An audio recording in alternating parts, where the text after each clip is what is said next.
Hi, everybody. Hello, I'm Ryan. I'm Bethany. And we are Ryan and Bethany Board Game Reviews. And today we'll be talking about Obelisk, and this is put out by Tessellation Games. And also, huge shout out and thank you to Tessellation Games because we're going to be doing a giveaway for this game. Woo! This can be yours. Follow the link below. Stay tuned to the end of the episode to hear more info. Alright, so what is an obelisk? I don't know. I thought it wasn't one of the, isn't the Washington Monument an obelisk? Or what's that? I was thinking, what's that thing in the wizarding world where, a wizard tries to not be a wizard and then they get, this orb of energy? An Obscurio? Oh! Yes. There's actually, that's a board game too, isn't it? Is it? Yeah. That's unrelated. I was thinking, the whole time. That's what I was thinking of in my head. Okay, well, fear not. This game is not about, warlocks that can't be warlocks. It is not about the Washington Monument either. This is about these magical defensive kind of towers that basically protect the kingdom against these stone demons that have invaded the land. Let me show you what it looks like. Alright, here's our setup for Obelisk. So basically you have a 5x5 grid of these square cards. You're going to shuffle them up, deal them all out in this grid, but also you want to make sure you rotate them so they're all facing all different directions before you flip them over. There are going to be 4 spots that are the mountains, and those you're going to remove from the game. So every tile that's left, these are all the tiles that you'll be playing with. Everything should have one of these green little rotation markers on it. So what's this game about? So basically, the queen has gone on vacation. She's left you in charge, but wouldn't you know it, right as soon as she leaves, all these stone demons start showing up, causing havoc all over the place, and it's our job to fix it. You're going to randomly draw these little cubes from this dark realm, and you're going to put them on this tile right here, which is your portal. And then, basically, as the game goes on, they're going to move along a path that you set up in the direction of these arrows are pointing. If ever one of the demons escapes, you lose the game. So that includes going onto one of these blank spots. These are where the mountains were. So if they ever go off the board or onto one of these blank spots, you've lost the game. So right now, we see the arrow pointing from our portal right there and then off the board. So right away, we obviously need to do something about that. There are a bunch of different actions that we were able to take each turn, but how many of those actions are determined by how many players we're playing with. So there's all these player guides, and at the bottom there, you pick out the ones that determine how many people you're playing with. So let's say I'm playing a solo game. This solo card, it says, first of all, I get 9 of the obelisks, which are our dice. So I'm going to pick out 9 of those, flip it over, and it's going to say I get 3 actions right there. So I'm going to put that in front of me. My actions are, I can place an obelisk, I can mine for more stones, I can rotate these tiles, or I can reinforce an obelisk and make it stronger. How many tiles you can rotate also depends on the number of players. In a solo game, it says I can rotate 3 tiles for 1 action. So we're going to start off with the day phase, which is where you do your actions.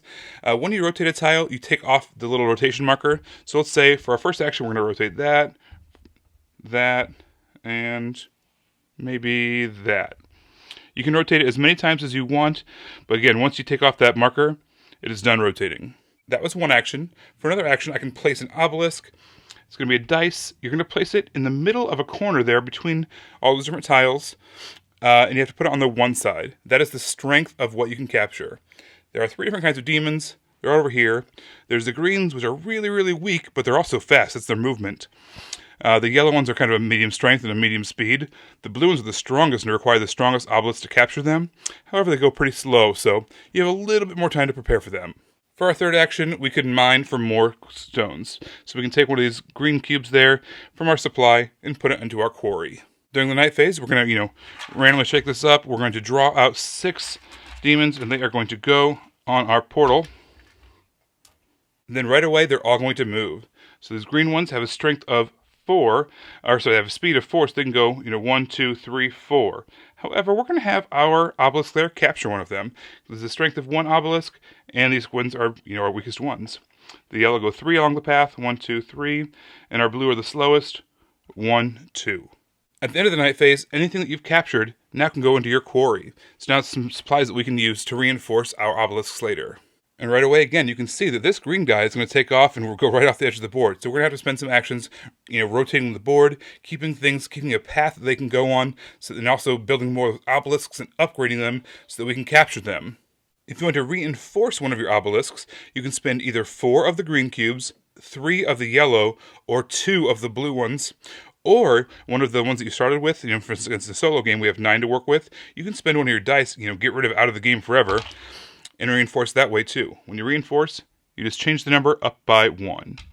The blues can also count as a wild, so for instance you could use 2 yellows and 1 blue, and that would count towards 3 yellows, and ultimately be able to reinforce something that way too.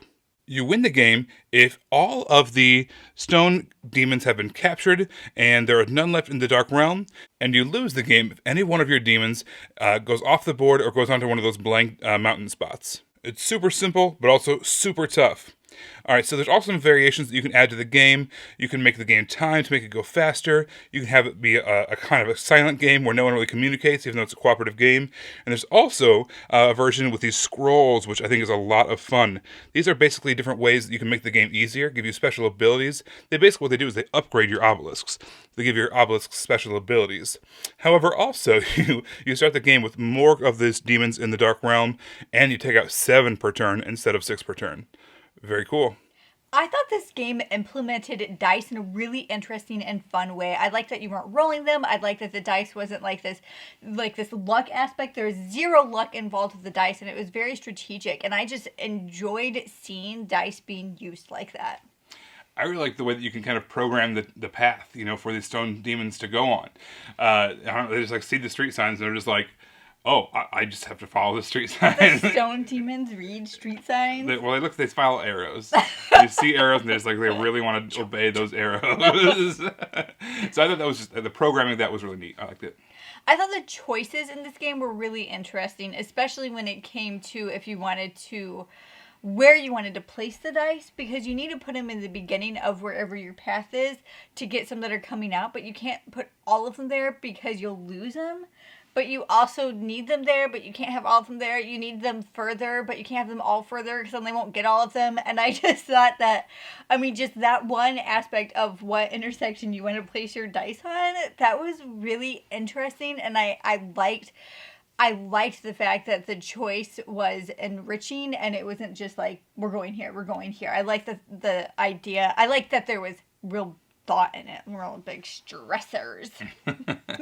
I like the variant we add in the scroll cards. So it gives a way to kind of mix up, what powers you have each turn or each game you play. And they're also different and varied, and where you can place them is different. And it's the powers they have. It's pretty cool. And also, I like how you give these special abilities, it makes the game a little bit easier, but then also the game itself ramps up then. More people come out and they come out faster. So it's really balanced, and I like that. Like anytime that, you make something easier, you also make it tougher. Yeah. I like it. So the game says it plays 1 to 4 players. I worry, though, because of how this game plays, that there could be a lot of quarterbacking in it.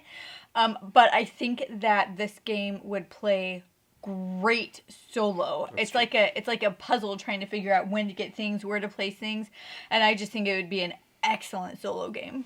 Well, I can attest to that. I played it solo. I usually don't play a lot of games solo, but I tried this one out, and it was actually really enjoyable. It was fast. It worked out really well.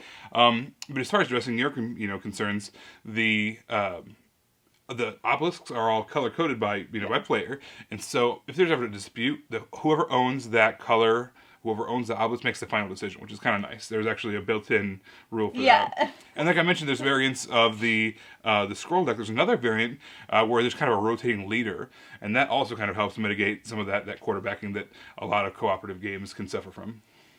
So overall, I thought this was a really fun game. It was streamlined. It was challenging without being like stupid hard, right? So you just had to really think about it and really work at it, but it had a kind of a new take on tower defense I'd never seen before.